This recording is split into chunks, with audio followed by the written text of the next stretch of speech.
Je vous laisse vous présenter. Très bien, Voilà. ça marche. Merci. Fantastique. Bien, La salle est à bonjour à toutes et à tous. Donc, je suis Fabrice Pernet, je travaille à l'Ifremer à Brest, pas très loin d'ici. Au départ, je dirais que mon domaine, mon champ disciplinaire, c'est plutôt l'écologie, la physiologie des organismes marins. Je fais mes études de thèse au Canada. J'ai travaillé par la suite dans un institut privé dédié au développement de l'aquaculture. Et lorsque j'étais là-bas, force était de constater que ce champ d'activité, cette filière, allait être malmenée par le changement climatique. Et du coup, je me suis intéressé entre, je dirais, 2004 et 2008, avant d'arriver en France, à l'impact que le changement climatique pourrait avoir sur ce secteur d'activité-là. Donc l'aquaculture, c'est quoi? C'est l'élevage des poissons, des crustacés, des mollusques, des coquillages, des huîtres, des moules. Puis je suis arrivé à l'Ifremer en 2008, à Sète, sur les bords de la lagune de Thau. Et quand je suis arrivé, j'ai été finalement happé par une crise qui a frappé le secteur de la conchiliculture. Une crise qui était liée à l'émergence d'un nouveau virus, d'un nouveau pathogène qui a décimé les stocks de naissains d'huîtres creuses. Et j'ai passé quasiment une dizaine d'années à étudier cette maladie-là, cette crise-là. Et là encore, il fallait un peu dépasser le constat, c'est-à-dire qu'on avait identifié un coupable, un virus, un Ostreid herpes virus. Mais la vraie question, c'était plutôt pourquoi ce virus, pourquoi là, pourquoi maintenant? Et très vite, on s'est rendu compte que finalement, l'émergence de ce virus était liée à des conditions environnementales qui changent, dans un contexte finalement de surproduction, de très forte densité des élevages de coquillages, un petit peu comme le Covid-19 finalement. Nous, avec les huîtres, on avait 10 ans d'avance. On était en 2008 et on a pu observer ce que faisait une épidémie dans un contexte de changement climatique, d'altération profonde des milieux. Et donc j'ai repris dans ce contexte-là, quelque part, mes études sur l'impact du changement climatique. Et j'ai observé l'impact de l'augmentation de la température, de l'acidification des océans, de la désoxygénation, du manque de nourriture dans le milieu, sur les interactions avec cette maladie-là. Voilà, donc ça c'est ce que j'ai fait jusqu'en à peu près 2016, 2017, 2018. Et je me suis spécialisé sur les effets de l'acidification. Parce qu'on s'est rendu compte que l'acidification des océans, je vais vous expliquer exactement tous les mécanismes, pourquoi on en arrive là, pouvait avoir un effet sur les interactions hôtes pathogènes. Voilà, et après ça, et donc ma présentation va être en 2 temps, on constate des problèmes, des impacts, donc je vais vous expliquer tout ça. Quels sont les impacts du changement climatique sur les océans, les organismes, et je vais prendre l'exemple de la conchiliculture, parce qu'en France, c'est un des premiers secteurs d'activité aquacole qui touche les zones littorales. Et dans un deuxième temps, et ce sera la présentation que je vous ferai entre 11h et midi, on abordera la question des solutions avec des grands guillemets. D'accord? Donc c'est un petit peu le plan de l'exposé aujourd'hui. Donc voilà, vous avez mon background. Et donc ce que je vous propose tout de suite, c'est de vous décrire dans un premier temps quels sont les impacts du changement climatique sur les océans. Sur Terre, on les connaît bien. Sur Terre, on les connaît bien parce qu'on les expérimente en tant qu'individu, en tant qu'être vivant. On sait que le changement climatique, c'est avant tout du réchauffement. La planète s'est déjà réchauffée d'à peu près 1,2 degrés et quelques par rapport à l'ère pré-industrielle, c'est-à-dire des calculs entre 1870 et 1900, c'est la trentenale de référence pour le GIEC. Donc déjà, par rapport à cette trentenale, la planète s'est réchauffée d'à peu près 1 degré et demi. Donc ça, on le sait bien. C'est une altération du cycle de l'eau. On voit bien que les précipitations ne sont plus les mêmes, que les épisodes de sécheresse sont plus longs, plus intenses, plus importants, plus fréquents. Oui, vraiment comme ça? Ok, d'accord. Ok. Voilà, donc ça, les impacts terrestres du changement climatique, on les connaît bien parce qu'on les expérimente. Dans l'océan, c'est un petit peu différent. Donc dans l'océan, moi je résume globalement les impacts directs du changement climatique à ce que j'appelle la triple contrainte carbone. On sait très bien que le changement climatique, c'est lié aux émissions de CO2. Je ne vous ai pas rappelé tout ça parce que je pense que vous le savez déjà. Donc il y a du réchauffement dans l'océan. Un petit peu comme ce qu'on peut observer sur Terre, l'océan s'est réchauffé lui aussi d'à peu près 1 degré par rapport à la température de l'ère pré-industrielle. Donc ça, c'est un fait avéré. L'augmentation de la température dans l'océan n'est pas linéaire. Comme sur Terre, où on observe des épisodes de canicule marine, où on va observer des augmentations de température extrêmes, ponctuelles, soudain, de l'ordre de 4 à 5 degrés. Typiquement, la plus grosse canicule marine qu'on a expérimentée, nous, ici, dans l'Atlantique Nord, c'est pas plus tard qu'en 2023, quand tout l'Atlantique Nord s'est réchauffé brutalement et qu'on a observé une anomalie de température sur à peu près toute l'année de plus de 1 à 2 degrés. Une anomalie de température qu'on ne s'explique pas. Et là, c'est une canicule marine qui, je le répète, a touché tout l'Atlantique Nord. C'est donc pas une flaque d'eau, hein. C'est quand même une masse d'eau extrêmement importante. On a vu observer des canicules marines au large de l'Australie, par exemple, ou sur la côte ouest américaine, et c'était des régions qui étaient beaucoup plus circoncises quelque part. Là, ici, on parle de tout l'Atlantique Nord qui a pris 1 à 1,5 degré pendant presque une année. Et localement, typiquement, sur les îles anglo-normandes, ça a été plus 4 à 5 degrés au mois de juin. Sur les îles anglo-normandes, c'était des températures moyennes de 23 degrés. Imaginez à Jersey, Guernesey, 23 degrés dans l'eau. C'est quand même des choses qu'on a observées en juin 2023. Donc c'est des espèces de masses d'eau chaude qui circulent, qui se déplacent et qui viennent finalement impacter toute la vie marine, sachant que la vie marine, c'est quoi? C'est des poissons qui, eux, se déplacent et peuvent trouver quelque part la niche thermique qui leur convient bien. Mais c'est beaucoup d'organismes sédentaires qui vivent fixés sur le fond. On pense aux algues, aux coquillages qui sont sur les roches, etc. etc. Je ne sais pas si le son c'est bien. J'ai l'impression que c'est variable. Ouais, c'est comme ça, c'est bon. Ok. C'était en surface ou ça atteignait une grande profondeur? Surface fond. C'est vraiment des masses d'eau qui se déplacent et qui sont relativement homogènes. Et donc voilà. Donc il faut savoir que ce qu'on observe sur Terre se passe aussi en mer. Alors on n'a pas de problème vraiment de précipitation dans les océans, il y en a peut-être sur la zone côtière, mais dans les océans on n'a pas ces problèmes-là de sécheresse, évidemment on est dans l'eau, on a d'autres problèmes. Le problème dont vous avez tous entendu parler, c'est l'acidification des océans. Le CO2 qui se retrouve aux interfaces océan-atmosphère se dissout selon la loi des gaz parfaits, selon la loi de Henry, et le CO2 dans l'eau forme de l'acide carbonique et acidifie les océans. Je vais revenir sur les équations un peu de chimie associées à ça. Donc l'océan s'acidifie. Puis la troisième contrainte, c'est que l'océan se désoxygène. Typiquement, lorsque de l'eau se réchauffe, elle contient moins de gaz que lorsqu'elle est froide. De l'eau chaude contient moins de gaz que de l'eau froide, globalement. Et donc l'oxygène a tendance à être expulsé. Et en même temps, l'océan est moins bien ventilé, les régimes de vent diminuent, et donc on a une moins bonne aération, ventilation des masses d'eau océaniques. C'est ce que j'appelle la triple contrainte. L'océan se réchauffe, il s'acidifie et il perd de l'oxygène dans plusieurs très grandes régions du globe, sur des surfaces qui sont aussi grandes que l'Europe, globalement. Voilà, donc le changement climatique dans l'océan, c'est tout ça en même temps. Ça, c'est les effets indirects, et tout cela aura des effets évidemment indirects sur la production primaire, la production de phytoplancton, par exemple, sur la biodiversité, etc. etc. Mais ça, c'est pour les effets directs. Un exemple, ici, juste en face, on a une sonde de température depuis à peu près une trentaine d'années et on a reconstruit les anomalies de température passées à partir des données Météo France de l'air. Et donc là, vous voyez toute une longue série temporelle d'anomalies de température en fonction du temps. Lorsque les barres sont bleues et vers le bas, l'anomalie est négative par rapport à la trentenale de référence, qui est ici 1982-2000, donc ce n'est pas une trentenale. C'est une vingtaine d'années, 1981-2000. Et quand c'est rouge et vers le haut, c'est une anomalie de température positive. Ça veut dire qu'on est au-dessus de la moyenne de cette vingtaine d'années. D'accord? Donc on voit bien sur ce graphique, c'est tout à fait frappant de voir qu'il y a une augmentation juste par rapport à il y a un peu plus de 20 ans, une augmentation de température de l'ordre de 1 degré. Dit comme ça, c'est pas beaucoup, mais c'est un petit peu comme sur Terre, une augmentation moyenne de 1 degré, c'est des augmentations des extrêmes qui peuvent être beaucoup plus importants que ça. D'accord?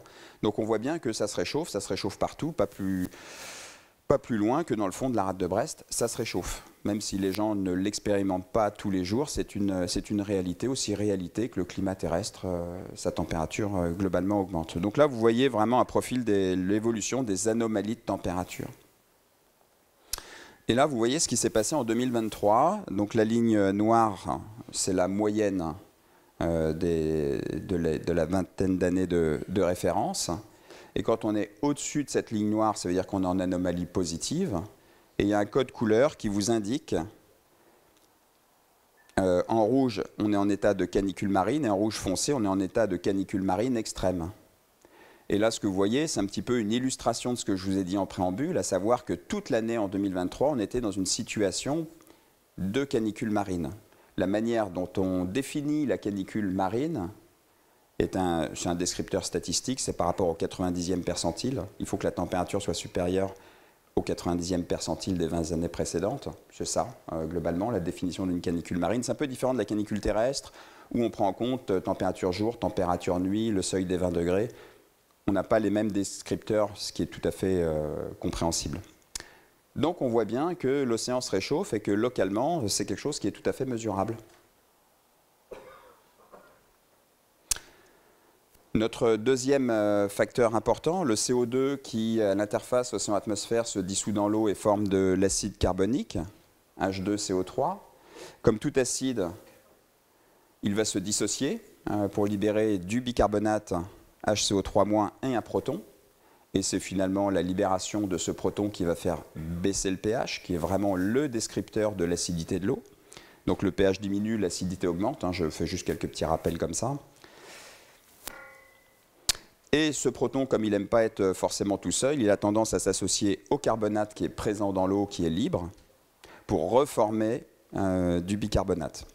Et ça veut dire quoi, ça? Ça veut dire qu'en même temps qu'on a une acidification, on a une baisse des taux de saturation en carbonate dans l'eau de mer.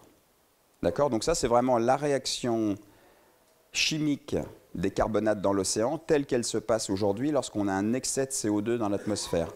Le CO2 se dissout, forme de l'acide, libère un proton, forme des bicarbonates. Les protons libérés peuvent s'associer ou non. Les équations sont évidemment réversibles et dépendent finalement de la biogéochimie du milieu pour reformer du bicarbonate. Alors pourquoi je vous parle de tout ça? Eh bien parce que finalement, quand on ajoute du CO2 dans l'eau, on crée ce qu'on appelle des eaux dites corrosives. Elles sont acidifiées, elles deviennent corrosives vis-à-vis du calcaire. Le calcaire, en gros, avec du CO2 et de l'eau, se dissout et forme du bicarbonate et libère du calcium. C'est clairement une réaction de dissolution. Et donc un des impacts de l'acidification, c'est clairement la dissolution du calcaire. Et je vous parle du calcaire parce que la grande majorité des organismes marins forment du calcaire. Leur squelette est fait de calcaire. Vous prenez un coquillage, vous prenez des espèces de phytoplancton type coccolithophore qui constituent aujourd'hui les falaises de Douvres pendant les derniers épisodes glaciaires. Donc des phytoplanctons qui est à la base de la chaîne alimentaire créent une frustule de calcaire. Les coraux sont faits de calcaire. Bref, de nombreux organismes marins forment des exosquelettes de calcaire ou des endosquelettes de calcaire. Donc dès lors qu'on augmente l'acidité de l'eau, on augmente quelque part son pouvoir le risque de dissolution. Et pour ces organismes-là, à terme, on parle de mort par dissolution. Donc l'acidification des océans, c'est ça, le principe. C'est certes une acidité, mais c'est surtout des conditions qui deviennent corrosives pour les organismes qui y vivent, et particulièrement les organismes dits calcifiants. Donc ça, c'est la base. Et parce qu'une image vaut 1000 mots, vous voyez ici l'impact du pH sur un gradient d'acidité, du plus acide vers le moins acide, sur des huîtres qui ont été exposées à ces eaux-là pendant seulement 23 jours. Une huître, ça vit plusieurs années, 10, 15 ans. On ne connaît pas d'ailleurs l'âge maximum qu'une huître peut avoir. Mais juste en 23 jours, on génère un différentiel tel que celui que vous voyez là à l'écran. C'est extrêmement important. On voit ici, donc là, l'eau ambiante était à un pH de 7,8. Ici, on a diminué le pH jusqu'à 6,5. Donc, c'est des conditions qui n'existent pas en nature. On l'a fait artificiellement. On a fait buller du CO2 dans l'eau. On a créé des conditions corrosives. Et les animaux ont été élevés dans ces conditions-là pendant 23 jours. La taille de référence avant les 23 jours, c'était à peu près ce qu'on observait ici, à 6,8. Les animaux, lorsqu'on a commencé l'expérimentation, faisaient à peu près cette taille-là. On voit bien qu'ils ont réussi à pousser au pH les plus élevés, voire à très très bien pousser. Ils ont très bien grandi, ils ont pris du poids, ils ont pris de la masse. Et on voit bien qu'en deçà, ils ont maigri. Alors, c'est pas qu'ils ont maigri, c'est qu'ils se sont dissous. En fait, les coquilles se sont clairement dissoutes dans l'eau à très bas pH. On voit un effet sur la couleur. C'est assez frappant, je pense que vous le voyez. Elles sont de plus en plus blanches à mesure qu'elles sont de plus en plus corrodées, à mesure que l'eau est de plus en plus acide. Et en fait, ce qu'on voit, c'est que ce qui fait la couleur d'une coquille, donc la coquille est faite de calcaire, et c'est recouvert d'une matrice organique que l'animal fabrique pour se protéger justement de ce risque de dissolution-là. Parce que c'est des animaux qui sont estuariens, qui sont habituellement exposés à des apports d'eau douce qui viennent des continents, des apports d'eau douce qui donc sont plutôt acides. Je rappelle que le pH de l'eau de mer, c'est à peu près 8,1. L'eau de mer est légèrement basique. L'eau douce, le pH, c'est 7. Et puis l'acide sulfurique, c'est entre 0 et 1. Vous voyez ? Donc quand on apporte de l'eau douce dans des eaux marines, on acidifie le milieu. Donc c'est des animaux qui, pour se protéger contre ça, créent une matrice organique autour de la coquille pour l'enrober et la protéger des apports d'eau douce, des eaux acidifiées auxquelles elle peut être exposée au cours de sa vie. La nature est vraiment très bien faite de ce point de vue-là. Et c'est cette matrice organique qui donne cette couleur-là à la coquille. C'est ce qui fait qu'elles sont assez jolies, jaunes, marron, noires, colorées. Et petit à petit, on voit que la matrice organique a tendance à disparaître, qu'on a des coquilles complètement blanches, le calcaire est mis à nu, et là, le processus de dissolution, clairement, se met en place. OK ? Voilà donc comment fonctionne l'acidification des océans. Alors, je vous rassure, ces pH-là, on ne les atteindra jamais dans l'océan du futur. L'océan n'a jamais été à ce pH-là. L'océan a déjà été, vous l'avez peut-être vu hier, à des pH de l'ordre de à peu près, alors là la référence c'est 7,8, mais je dirais globalement 7,1 globalement. L'océan a déjà été à moins 0,7, moins 0,8 unités de pH par rapport aux conditions ambiantes. Et à ces périodes-là, il y avait des coquillages. Moins, il y a eu des épisodes d'extinction il y a 60 millions d'années, mais il y en avait quand même, ils ont quand même survécu à ça. Après, les autres conditions de la physico-chimie des carbonates étaient très différentes. Il y avait une baisse de pH, mais il y avait un niveau de sursaturation en carbonate qui a permis de pallier ces problèmes-là. Alors, qu'est-ce qu'on prévoit en termes d'acidification ? On a des scénarios de température sur Terre qui sont bien connus. Vous connaissez les scénarios du GIEC, les anciens RCP qui sont devenus des SSP. On prévoit en gros en France un scénario à plus 4 degrés à l'horizon 2100, sur Terre globalement plus 3 et quelques degrés. Dans l'océan, c'est à peu près pareil, on table sur à peu près plus 3 degrés en température moyenne des océans. Et en termes d'acidité, ce qu'on observe déjà aujourd'hui, c'est que l'acidité de l'océan a déjà augmenté d'à peu près 25%, ce qui n'est pas rien. C'est une baisse de 0,1 unité pH, un pH moyen de 8,1 qui était historiquement, selon les archives, de 8,2. Et donc on a déjà potentiellement en certaines régions du globe un processus d'érosion du calcaire qui se met tranquillement en place. Ce qu'on prévoit à l'horizon 2100, c'est un doublement de l'acidité actuelle. C'est une augmentation de l'ordre de 100 à 150% de l'acidité des océans à l'horizon 2100. C'est ça qu'on prévoit. C'est-à-dire moins 0,4 unité pH, un pH moyen des océans autour de 7,8. Les projections GIEC, c'est ce qu'elles nous disent aujourd'hui. C'est-à-dire que là, on va voir des régions du globe assez importantes, notamment dans la zone côtière, qui vont devenir corrosives vis-à-vis du calcaire, où les taux de saturation vont être si bas qu'un coquillage aura potentiellement plus de chances de se dissoudre que de se fabriquer. Donc ça, c'est pour l'acidification. Alors, à quoi ressemble un monde acidifié, un océan sous acide, un océan riche en CO2 ? C'est très difficile de se représenter ça. Quand on pense à la température, on comprend bien que ce qui va se passer dans un premier temps, c'est que les espèces vont migrer vers le nord. C'est ce qu'on observe déjà. La sardine est rendue plutôt en Manche plutôt qu'en Bretagne. Les bolincheurs l'ont cherché tout l'été, ils ne l'ont pas trouvée. On voit bien aujourd'hui qu'on a une migration des espèces vers le nord. Ça, ce sont des effets attendus de la température sur la biodiversité. En moyenne, les espèces ont déjà migré de 30 à 60 km par décennie depuis les années 70. Et ce taux de migration a tendance à s'accélérer. Donc on va voir de nouvelles espèces apparaître, puis à nouveau disparaître. Et ça, le secteur de la pêche va devoir s'y adapter. On leur dit souvent d'ailleurs. Et ils s'en rendent compte. De toute façon, on n'a pas besoin de leur dire, ils s'en rendent compte. Maintenant, quand on parle des impacts de l'acidification, c'est beaucoup plus difficile à appréhender. quel impact cela aura-t-il sur la biodiversité? Est-ce que les animaux vont se déplacer? Est-ce que certains groupes d'espèces vont disparaître? Alors pour répondre à la question, eh bien, on a ce qu'on appelle des analogues environnementaux. C'est-à-dire qu'il y a des régions du globe marines où il y a des émanations de CO2, c'est ce que vous voyez sur la photo qui est apparue là. Là, ici, on est dans le golfe d'Ischia, dans la baie de Naples, en Italie. Il y a des émanations de CO2 liées à une activité volcanique intense. Et donc, on a dans ces endroits-là, naturellement, un océan acidifié. Et donc, en observant ce qui s'y passe, les espèces qui y vivent, ça nous donne quelque part une fenêtre sur le futur, une fenêtre d'observation sur le futur. Et donc ce qu'on voit sur cette photo qui est très jolie et qui donne envie d'aller s'y baigner, c'est vrai que on a l'impression qu'on est un peu dans un jacuzzi vivant.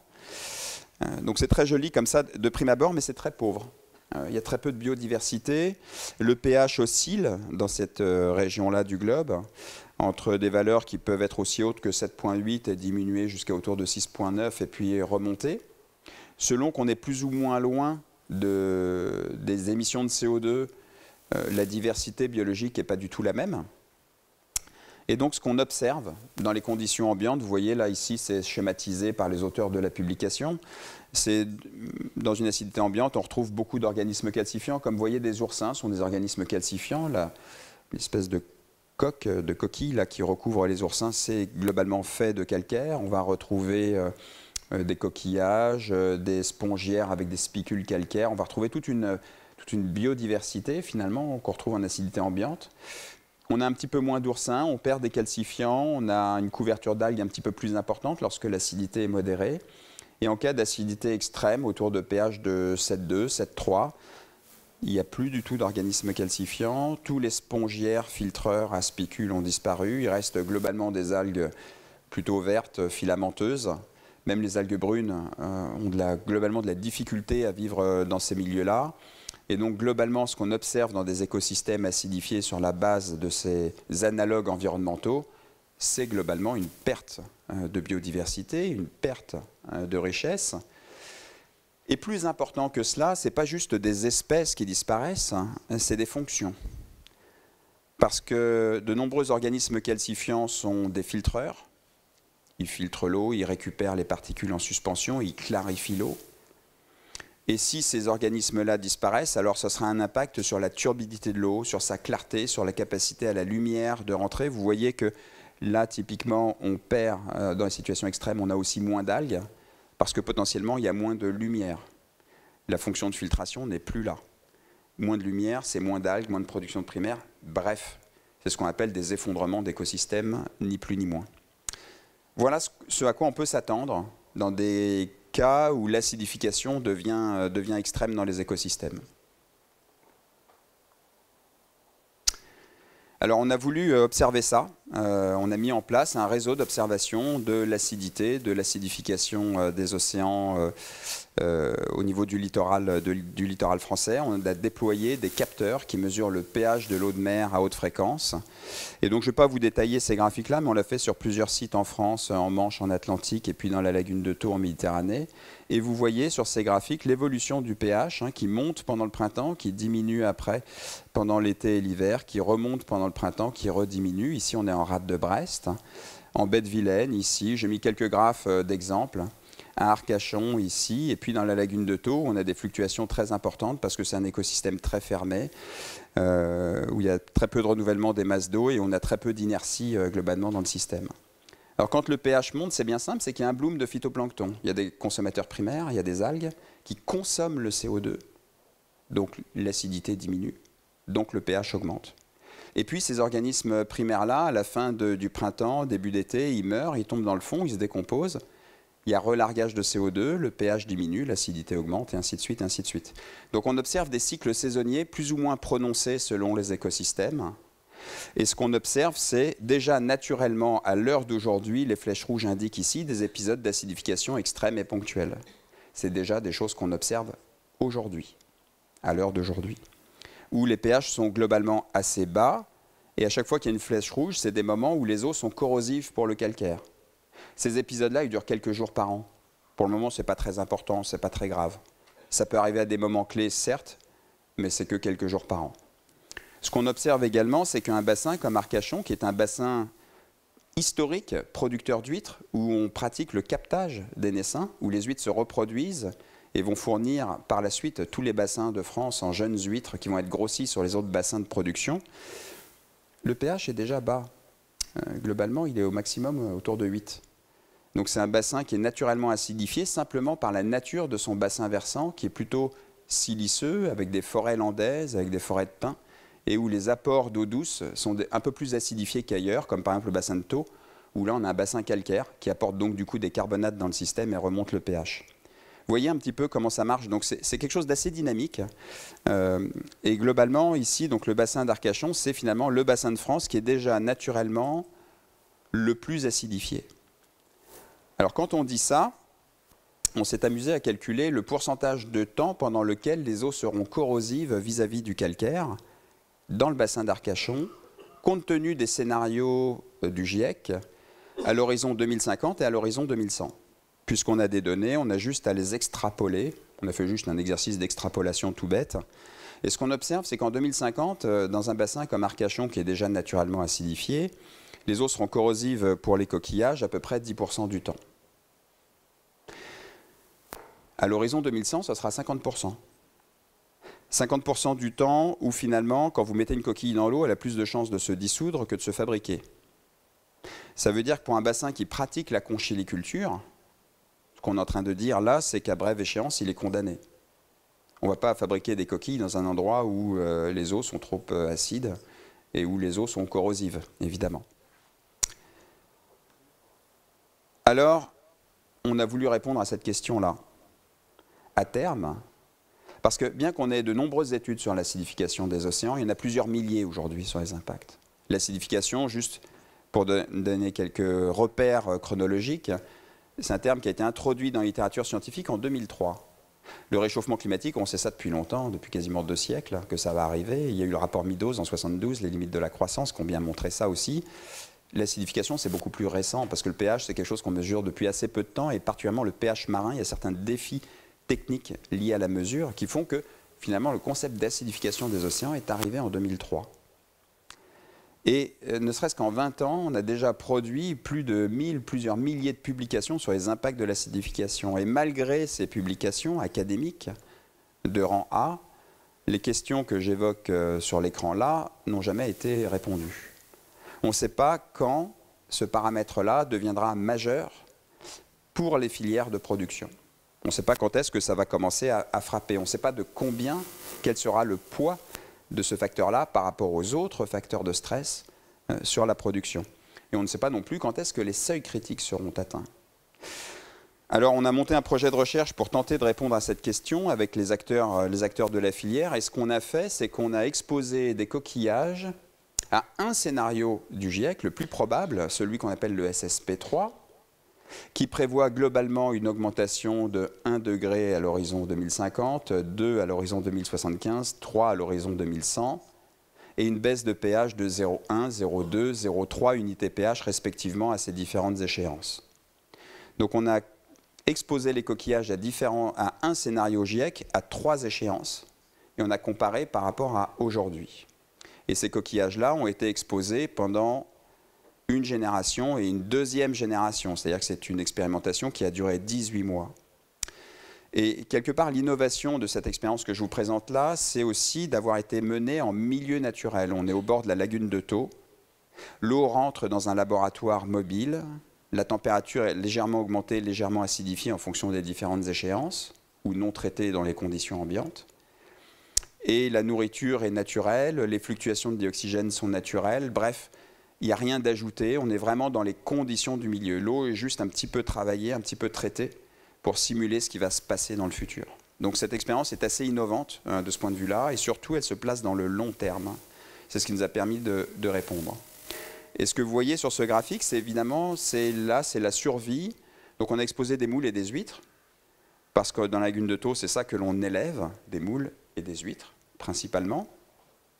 Et là, ce que vous voyez, c'est l'évolution de la survie des moules pendant toute la durée de l'expérimentation, selon qu'elles sont maintenues dans l'eau ambiante de la lagune de Thau, dans une eau réchauffée, acidifiée, plus 1 degré, moins 0,1 pH à l'horizon 2050, 2075 et 2100. Et ce que vous voyez, c'est que ça ne survit pas bien. Même dans les conditions ambiantes, on a déjà, au départ, 40% de mortalité. Et ça, quelque part, les éleveurs de moules, c'est ce qu'ils expérimentent depuis une dizaine d'années. Ils ont des mortalités sur leurs élevages de moules qui sont assez importants, de l'ordre de 40%. Donc nous, quelque part, tout ce qu'on vient là, ici, c'est confirmer ce qu'ils observent déjà, c'est que les conditions dans le milieu deviennent tranquillement, pas vite, défavorables à cet élevage-là. Et puis, ce qu'on observe, c'est que dès qu'on réchauffe un peu l'eau et qu'on l'acidifie, eh bien, on a des mortalités qui sont totales, en fait. C'est 100% de mortalité, finalement, dès 2050. Juste d'ajouter un petit degré, c'est un effondrement total de l'élevage. Ça veut dire qu'aujourd'hui, on parle souvent de point de bascule des écosystèmes. On y est, là. Globalement, pour un écosystème comme Thau, qui est vraiment sur la ligne de front du changement climatique en France, on est dans l'arc méditerranéen, c'est la zone qui se réchauffe le plus. On voit bien là qu'on est clairement sur la ligne de crête, au-delà de laquelle tout va basculer. 2050, il n'y a plus d'élevage de moules possible dans la lagune de Thau. Globalement, c'est 100% de mortalité. Et puis, à mesure qu'on progresse dans l'échéance, 2075 et 2100, les mortalités sont juste de plus en plus tôt, mais c'est globalement les mêmes. Globalement. Sur les huîtres, le résultat a été sensiblement différent. Elles sont beaucoup plus résistantes, nos huîtres. Et ça, on le savait. On sait que physiologiquement, elles supportent des amplitudes de température beaucoup plus élevées. Mais néanmoins, on a observé une baisse de la croissance de l'ordre de 40% en 2100, une baisse de l'effort reproducteur. 40%, ce n'est pas négligeable. Ça veut dire qu'il faut qu'un animal reste 2 fois plus longtemps dans l'eau pour atteindre la taille commerciale à la vente. Ça veut dire 2 fois plus de risques d'autres choses, d'être exposé à d'autres aléas environnementaux, comme par exemple des algues toxiques. Voilà, donc c'est pas anodin du tout comme résultat. Alors qu'est-ce qu'on peut faire une fois qu'on a dit ça? Vous avez la synthèse des résultats imagés ici à gauche, où on voit la production des huîtres qui va diminuer de 40% à l'horizon 2100, les mortalités totales des moules dans les scénarios, le scénario 2050, 75 et 100. Qu'est-ce qu'on peut faire? Il n'y a pas 36 solutions sur la base pour de la conchiliculture. La première chose, c'est de se dire, on va le faire ailleurs. On va migrer au nord, comme les espèces. Ça, c'est simple. C'est à peu près ce qui se passe. Aujourd'hui, vous voyez, en rade de Brest, on est capable aujourd'hui de faire du captage de naissains d'huîtres, de compléter le cycle de production dans son entièreté. C'était absolument impensable il y a 25 ans. Donc on voit des pratiques qui ont tendance à migrer du sud vers le nord. Et de ce point de vue-là, les conchiliculteurs sont assez agiles parce qu'ils ont des concessions un petit peu partout en France pour la grande majorité d'entre eux. Donc là-dessus, il y a quand même une capacité d'adaptation de la filière qui est assez forte. C'est une filière qui s'est construite comme ça, en fait. Mais au-delà de ça, qu'est-ce qu'on peut faire? De la sélection génétique. On va trouver, alors ça on aime bien dire ça, une variété résistante. Ça, c'est ce que l'agriculture a fait pendant des millénaires. Le cochon n'a rien à voir avec le sanglier. Le cochon est quelque chose qui a été sélectionné, qui descend du sanglier, qui répond à nos besoins, qui répond à nos attentes. Quel est le potentiel de ça pour les coquillages? C'est compliqué parce que rappelez-vous la triple contrainte carbone. Résistant à quoi? À l'acidification, à la température, à la désoxygénation, au manque de nourriture, à certaines maladies qui émergent dont on a vu l'herpès virus que je vous ai cité en préambule. Bref, le problème du changement climatique dans le milieu marin comme dans le milieu terrestre, c'est qu'il est multifactoriel. Et donc quand on fait de la sélection, généralement on choisit pour un critère, un facteur. On est performant sur un facteur, on n'est pas forcément robuste. Ça veut dire qu'il faut des programmes de sélection génétique fondés sur la robustesse et pas sur la performance monofactorielle. Donc là, il y a des choses quand même à développer. Puis le deuxième point, c'est que pour de la conchiliculture, des programmes de sélection, il n'y en a jamais eu. Ou alors à l'échelle expérimentale uniquement. Et puis pour beaucoup d'éleveurs, ce n'est pas dans les pratiques, ce n'est pas dans les mœurs, ce n'est pas acceptable. Ça veut dire qu'il faut passer par des laboratoires, par des écloseries, alors qu'on est sur un système de production naturellement extensif qui repose en grande partie sur de la collecte. Donc la sélection génétique, et puis le troisième point, la sélection génétique, ça prend des années avant d'observer un gain génétique. Et le quatrième point, c'est qu'il faut que les caractères qui nous intéressent, admettons qu'on se mette d'accord sur un caractère, le problème c'est la température, eh bien, il faut que le caractère se transmette d'une génération à l'autre, autrement dit, qu'il soit héritable. Et tous les caractères ne sont pas héritables. Les yeux bleus, c'est héritable, c'est récessif, mais c'est héritable, mais vous avez plein d'autres caractères qui n'ont rien à voir avec l'héritabilité. Donc voilà, donc tout ça pour dire que la sélection génétique, c'est complexe, on n'a pas commencé, les problèmes, c'est aujourd'hui, et donc de ce point de vue-là, j'ai l'impression que déjà, il y a un problème de timing. Admettons que tous les autres voyants soient au vert, on a quand même un gros problème de timing sur la question de la sélection génétique. Et puis le troisième aspect, c'est travailler la résilience de l'écosystème. Jardiner. Faire en sorte que l'endroit où on pose nos coquillages soit capable de faire face au choc. Être capable de faire face au choc, c'est quoi? C'est typiquement éviter les monocultures de coquillages à perte de vue, faire rentrer des espèces qui finalement agissent pour le bien de l'espèce élevée ou cultivée. Et pour ça, on a quand même globalement quelques bons candidats.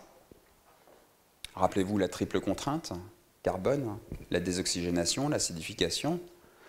J'ai envie de dire, mettez des algues, parce que les algues sont des organismes photosynthétiques qui vont capturer du CO2, remonter le pH de l'eau de mer, libérer du dioxygène, à un moment où on en a besoin parce que les eaux se réchauffent et ont tendance à dégazer. Donc on rajoute de l'oxygène. On a des animaux qui, lorsqu'ils ont chaud, consomment de plus en plus d'oxygène. Donc là, quelque part, on leur apporte jusqu'à un certain point un second souffle en ajoutant des algues dans ces systèmes-là. Donc là, on a peut-être quelque chose d'intéressant. Envisager ce qu'on appelle des co-cultures. Comme on fait de l'agroforesterie sur Terre pour avoir des systèmes terrestres plus résilients aux sécheresses, par exemple, ça peut être une solution. Alors nous, on a commencé à l'expérimenter, ne serait-ce que dans des bassins, où là, vous voyez, on est dans notre laboratoire sur la côte nord avec un stagiaire de master qui a fait une expérimentation assez simple, qui a consisté à mettre des huîtres en croissance. C'est ce qu'on voit dans le petit panier noir, avec des algues rouges. Et les sondes là qui flottent, c'est des capteurs de pH, oxygène, température.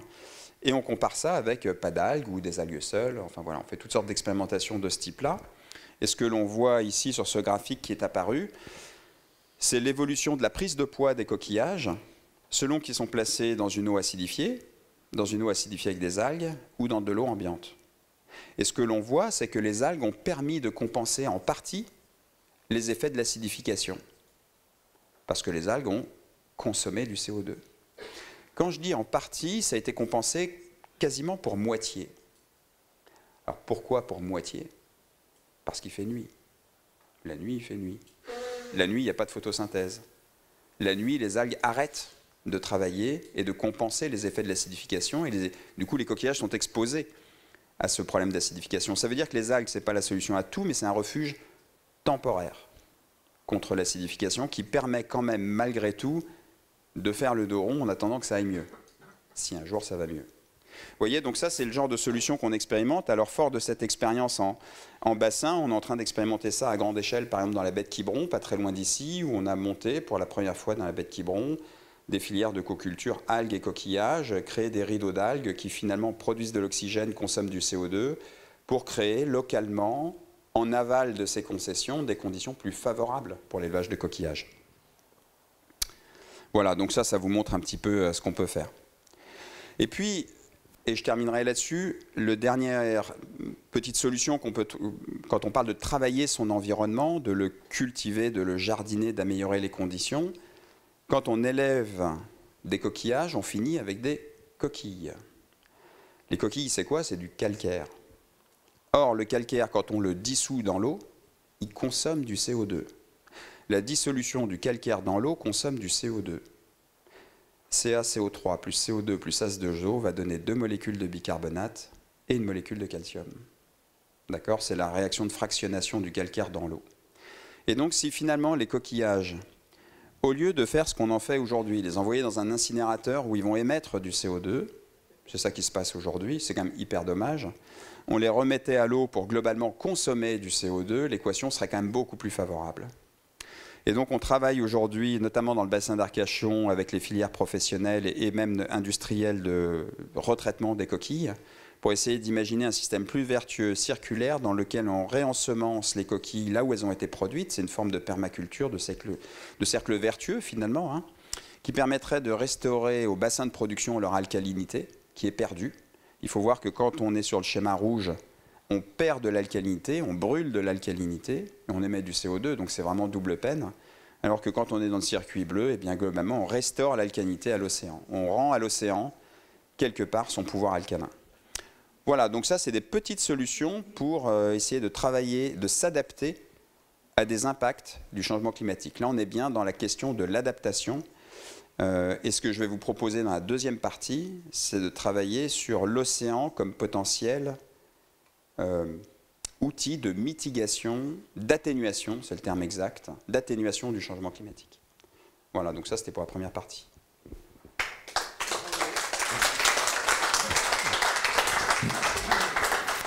Merci bien, on prend des premières questions, bien sûr. Finalement, tout ce que vous dites là est inquiétant pour les professionnels. Comment est organisée l'information, les échanges d'informations entre vous, les chercheurs qui connaissent ces évolutions, qui sont capables de prévoir, et les professionnels qui vont devoir s'adapter très vite? Comment c'est organisé et quel avis vous portez sur la capacité de ces professionnels à intégrer les besoins d'évolution? Alors, la profession est organisée, c'est une profession qui est sectorisée. Il y a un comité national de la conchiliculture à l'échelle nationale et il y a des comités régionaux de la conchiliculture. Et sur l'expérimentation que je vous ai présentée en Méditerranée, le comité régional conchilicole Méditerranée ainsi que le comité national est directement impliqué dans l'expérimentation. Lorsqu'on a posé le laboratoire mobile en bord de lagune de Thau, on a par exemple recruté des ingénieurs qui ont travaillé sur ces expérimentations-là, et ces ingénieurs ont été recrutés par les comités régionaux. Ça veut dire que les expérimentations sont menées de concert pour faire en sorte que la profession s'approprie ces données. Pour nous, c'est un élément crucial dans l'adaptation. On n'est plus dans le monde où, quelque part, vous aviez le scientifique qui prêchait la bonne parole, le savoir, avec une relation top-down où, globalement, le savoir était descendant. On se rend bien compte que quelque part, ces manières de faire ne fonctionnent pas, le savoir n'est pas approprié. Donc là, globalement, le projet de recherche, au départ, il est monté avec le secteur professionnel, avec les différents comités régionaux impliqués et le comité national. Et puis, après ça, les données sont acquises ensemble, et même au niveau des publications scientifiques, certains acteurs professionnels peuvent contribuer à l'écriture des publications scientifiques. Par exemple, sur la publi méditerranéenne, là, qui est en cours de révision, on a des auteurs qui sont du comité national régional conchilicole de Méditerranée. Donc, il y a vraiment, les parties prenantes font partie. Et après ça, comment ça est restitué? Alors, il y a des conférences annuelles qui sont organisées notamment par le comité national, auquel toute la profession est présente. Et cette communication-là, je l'ai déjà faite plusieurs fois. Et je l'ai aussi faite plusieurs fois en région, par exemple. Je l'ai fait même au niveau des parcs marins. Enfin, vous voyez, donc, globalement, ces données-là, elles sont nouvelles pour personne au niveau de la filière. Pour eux, ce ne sera pas une découverte. Ça fait déjà 1 an et demi quasiment quelque part qu'on divulgue ces résultats et qu'on les divulgue aussi dans la presse spécialisée. Il y a une revue qui s'appelle Culture Marine, par exemple. Il y a déjà eu un double page avec ces résultats-là et ces graphiques-là. Donc, je pense que l'information circule. Oui.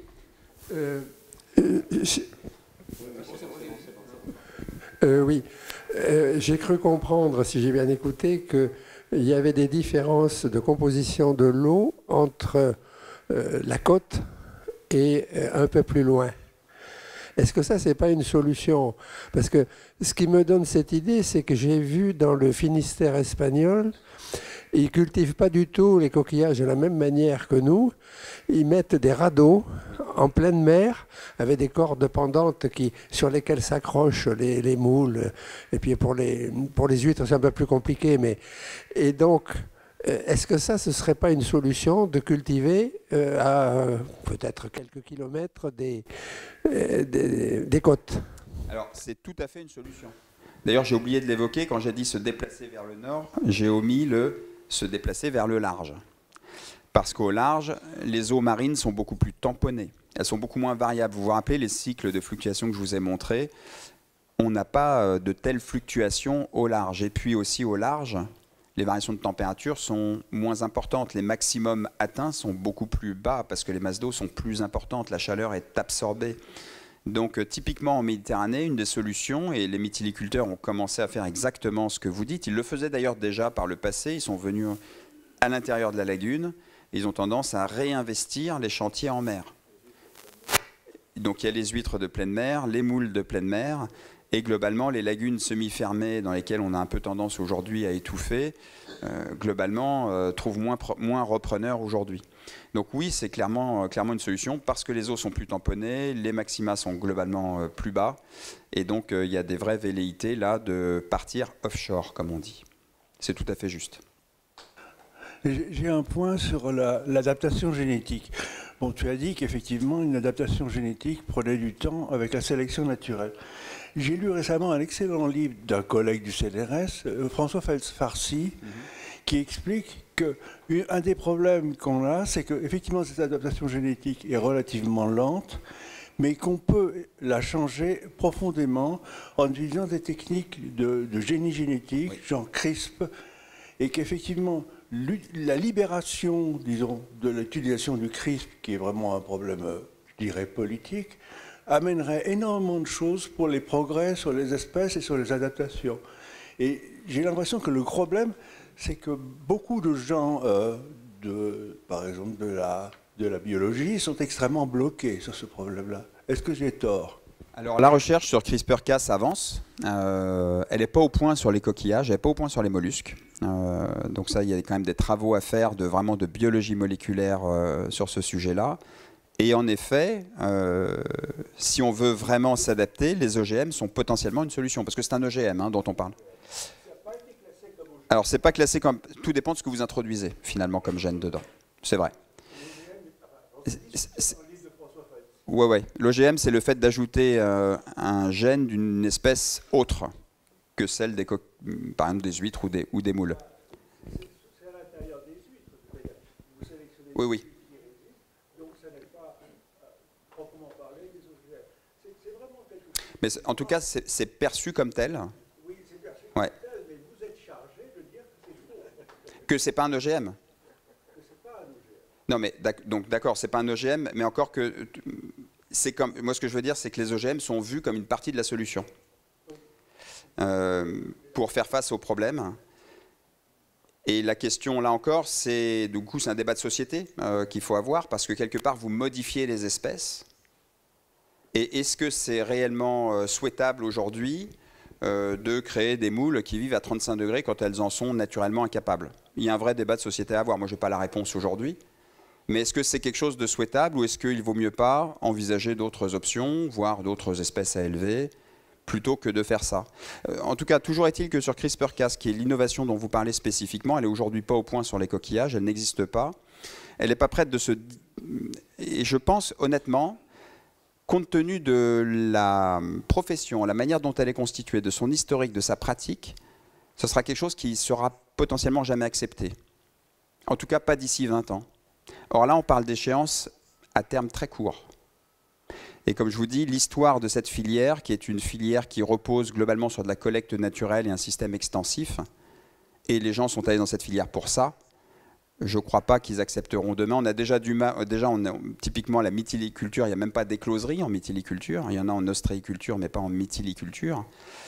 Donc l'idée d'avoir des animaux, parce que qu'on le veuille ou non, ils sont manipulés génétiquement, ça par contre c'est un fait, ils sont manipulés génétiquement, je pense que ce n'est pas demain la veille. Oui. J'aimerais savoir dans quelle proportion la filière conchylicole participe au financement de tous ces travaux de recherche. Alors, sur un projet comme celui-ci, c'est à hauteur d'à peu près 20%. Alors le reste, c'est Europe principalement, pouvoir public, voilà, exactement. Mais donc la filière, en tout cas, participe au financement de ces projets-là, oui. Question anecdotique peut-être. Les méduses, j'ai lu quelque part, il y a eu des invasions de méduses en mer du Nord, là, avec blocage de la centrale de Gravelines. Est-ce que ça, c'est un effet du réchauffement climatique? Est-ce que vous pouvez nous en dire deux mots? Alors, je ne sais pas si c'est un effet du réchauffement climatique. En tout cas, ce qui est clair, c'est que les efflorescences de méduses aujourd'hui sont liées principalement au manque de prédateurs dans le système, lié au fait qu'il n'y a plus d'espèces pour les consommer, ces méduses, et ça crée toutes sortes de déséquilibres. Après qu'elles se retrouvent spécifiquement dans ce réacteur, est-ce que c'est parce qu'elles s'y trouvent bien et que les eaux sont plus chaudes? Je n'en ai aucune idée. Je ne sais pas si quelqu'un aujourd'hui peut répondre à la question, mais ce qui est certain, c'est que l'arrivée des méduses un petit peu partout en France, sur des périodes excessivement longues par rapport à ce à quoi on est habitué, reflète globalement une déstabilisation de la chaîne trophique du réseau alimentaire, en fait. Quels sont les prédateurs des méduses? Différents types de poissons, certains types de, comment dirais-je, les poulpes là, les pieuvres, enfin tous ces organismes-là. Voilà, c'est ça, globalement les prédateurs des méduses, mais c'est principalement les poissons. Bien, on va faire un petit break. La dernière question, la dernière, ultime. Juste un point technique, vous dites dans les mitigations, remettre les coquilles dans l'eau qui vont consommer le CO2. On a une idée des ordres de grandeur? Quelle teneur en CO2 est susceptible d'être... Alors, en fait, tout dépend du taux de dissolution. Donc, il faut faire les calculs qui vont bien pour ça. C'est ce qu'on fera dans le projet à venir. C'est de l'ordre de... Alors, et tout dépend des bassins, tout dépend des volumes d'eau, tout dépend des taux de renouvellement. Donc, il n'y a pas une réponse, il y a de multiples réponses à ça. C'est évident que dans un bassin comme Arcachon, ce sera plusieurs tonnes par an. Mais après ça, tout dépend de où on les met. Si on les met où il y a des apports d'eau douce et où ça se dissout globalement rapidement, les apports finalement en bicarbonate seront assez vite assez importants. Voilà, mais donc en gros, ça dépend de plusieurs paramètres. Le volume des masses d'eau, leur renouvellement et où est-ce qu'on fait ces apports d'alcalinité. Donc voilà, en gros, c'est les paramètres à prendre en compte pour répondre correctement à la question. Donc je ne peux pas vous faire une réponse simple comme ça. C'est significativement possible, absolument. Bien, merci. On va faire une petite pause technique. Merci beaucoup.